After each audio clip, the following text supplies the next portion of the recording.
All right, let's dive into something fascinating. We're all used to finding the shortest path, right?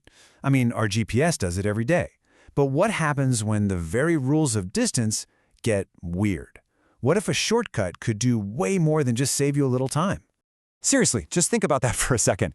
Imagine taking a route that actually pays you back for using it, a path that lowers your total cost instead of adding to it. Now that sounds pretty impossible, but this exact idea is at the very heart of a really cool challenge in the world of algorithms. Now, if you've messed around with algorithms at all, you've definitely met Dijkstra's algorithm. It's the champion, the absolute go-to for this kind of problem. For things like road networks where every single mile just adds to your trip, it's perfect. It's fast, it's efficient, it's basically our hero. But even heroes have a weakness, an Achilles heel. And for Dijkstra, that weakness is the time-rewinding path we just talked about, what we call a negative edge weight. The instant one of those shows up, Dijkstra's algorithm just completely falls apart. See, its whole world is built on the simple idea that paths only ever get longer. When you break that rule, you break the algorithm. So let's really dig into this. Why do these negative edges cause so much trouble? And why does our standard go-to algorithm just throw its hands up in the air? So what is a negative edge weight, really? Well, think about it like this. If distance is your cost, then a negative edge is like getting a rebate, or maybe a cashback reward for taking a certain toll road. It actually reduces your total bill. Now, you're not going to find this on a real highway, but it shows up all the time in other places, like financial modeling or analyzing complex systems. And to solve this really tricky problem, we need to bring in a different kind of hero.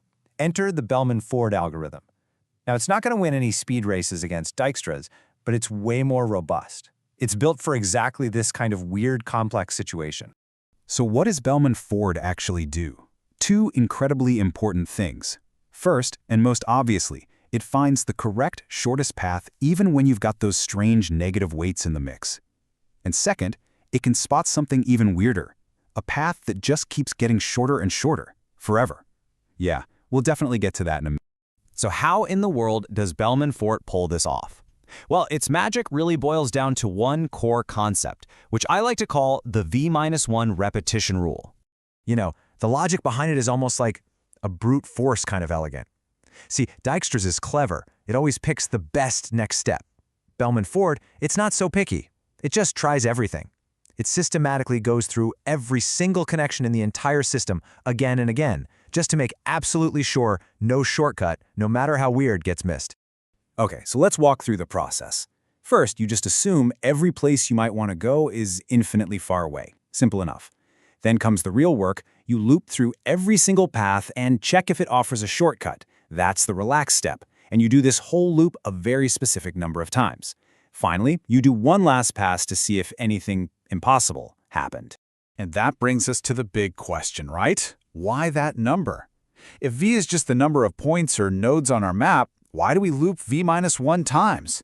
It feels so random, but I promise you, it's the absolute secret to why this whole thing works. The answer actually comes from a basic rule of how these maps or graphs work. Think about it. The longest possible journey you can take without visiting the same place twice can only have at most V-1 steps. So by repeating the process that many times, Bellman-Ford guarantees that it's found the best route, one step at a time, to even the most distant location in the graph. So what's this relaxing an edge thing we keep talking about? It's really just asking two simple questions. First, have we even figured out how to get to the start of this path yet? And second, if we have, is taking this new path to get to the destination better than the best way we've found so far? If the answer is yes and yes, then great. We update our map with the new, better route. And for all of you who think in code, this is what that plain English logic looks like. That first part, dist.u.equals int_max, is just asking, hey, is this spot even reachable? The second part checks if taking this new path is actually a better deal. It's a really simple line of code, but it's the beating heart of this entire algorithm. Okay, so now for the algorithm's second superpower. We know it can handle negative edges, but what about those infinite paths I mentioned? This is where Bellman-Ford goes from just useful to truly brilliant by spotting something called a negative cycle. So a negative cycle, what is that? Just imagine a traffic circle where every time you go around it, you actually get a discount on your total travel cost. You could just drive around that loop forever and your cost would just keep dropping and dropping towards negative infinity. In that case, there is no shortest path anymore. So how does Bellman-Ford catch this? It's actually a really clever trick. Remember how we said that after v-1 loops, all the real shortest paths should be locked in? Well, the algorithm does one final loop, a vth loop. If it still manages to find a shorter path on this extra run, that can only mean one thing. It's found one of those endless discount loops. It's found a negative cycle. And hey, this is not just some weird theoretical idea. The most famous real-world example is currency arbitrage. This is where traders look for a cycle, like trading US dollars for euros, then euros for yen, then yen back to US dollars, where the exchange rates line up just right so that they end up with more money than they started with. That profit loop is literally a negative cycle in the real world. Okay, so all of this brings us to the big, practical question. You've got a shortest path problem sitting in front of you. Which tool do you pull out of the toolbox?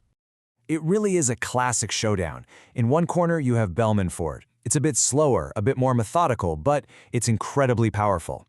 And in the other corner, you have Dijkstra. It's lightning fast, super efficient, but it's a specialist. And this table really breaks it all down. If you need to handle negative weights or spot those negative cycles, well, it's not even a choice. Bellman-Ford is your only option. But if you look at speed, Dijkstra is the clear winner. No contest. It's just way, way faster, which makes it the obvious choice for huge maps, as long as you're absolutely sure there are no negative edges. So here's the bottom line, the crucial takeaway.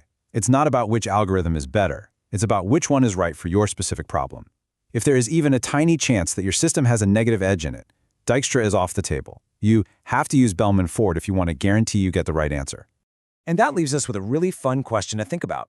We know traders use this exact logic to find infinite money glitches in financial markets, but where else could these exploitable loops be hiding? Could a negative cycle in a company's supply chain point to some massive inefficiency? Or what about in a social network? Could it identify a dangerous feedback loop that amplifies misinformation? The paths are out there, just waiting for someone to find them.